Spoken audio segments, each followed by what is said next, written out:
अस्सलाम वालेकुम, हकीम सुलेमान अर्ज कर रहा हूं। वबाई अमराज का खतरा है क्योंकि सैलाब अभी अभी गुजरा है, तो उसके लिए एक नहायत आसान टिप्स और जो हमारे घरों में पहले इस्तेमाल होता था एक मसाला जिसका नाम हींग था, उसके कुछ ख्वास पे आज इंशाल्लाह बात करेंगे। उसका सबसे पहली जो खसियत थी उसमें यह थी कि इंसान के पेट में हवा नहीं भरी जाती थी खाना खा के, क्योंकि आजकल इस्तेमाल नहीं होता तो अक्सर शिकायत ये आती है जी कीम साहब खाना खाते ही पेट फूल जाता है। अगर तो जिन घरों में ऐसा है तो उन घरों में हींग का इस्तेमाल करें। दोबारा से हींग इस्तेमाल ऐसे करनी है कि आपने एक छोटा सा टुकड़ा लेना है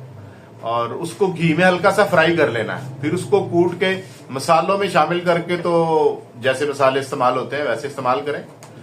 और इसका दूसरा बड़ा फायदा ये है कि फालज वाले मरीज को इसको पानी में भिगो के और उसकी मालिश की जाए तो खून की सर्कुलेशन ज्यादा बेहतर हो जाती है, क्योंकि इसका मिजाज होता है गर्म।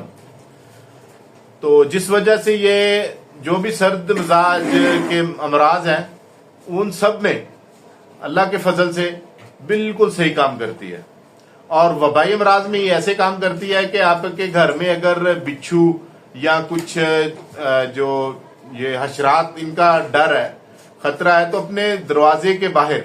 या दरवाजे के अंदर आपने ना एक लाइन बना देनी है इसको पानी में मिक्स करके, भिगो के पानी में मिक्स करके अच्छी तरह इसका घोल बना के तो इसकी एक लाइन बना दे, तो इंशाल्लाह ऐसे जो हशरातुल अर्ज हैं वो घर क्रॉस नहीं करेंगे, क्योंकि आजकल का मौसम भी ऐसा है कि ये कीड़े मकोड़े निकलने हैं। तो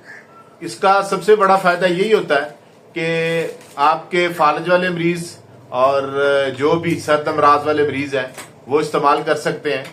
और इसको वैसे सादा खाना नहीं चाहिए, अगर आपने खाना है तो इसको देसी घी में फ्राई करके रख लें, और एक गंदम से का दाना जो है ना, इससे ज्यादा इसको नहीं इस्तेमाल करना। आपने गंदम के दाने का आधा हिस्सा इतना इस्तेमाल कर सकते हैं, वो भी गर्म दूध के साथ इस्तेमाल करें, बलाई वाला दूध हो तो ज्यादा बेहतर रहेगा। आपके असाब को चुस्त चिलाक रखेगा, आपके पट्ठों को मजबूत रखेगा और आप में गर्माइश पैदा बनाई रखेगा, जिससे ये सर्दी के अमराज जो हैं या वबाई अमराज जो हैं ये आपसे दूर रहेंगे। दुआओं में याद रखें, नेचुरल रहें, नेचर के पास रहें और सेहतमंद रहें।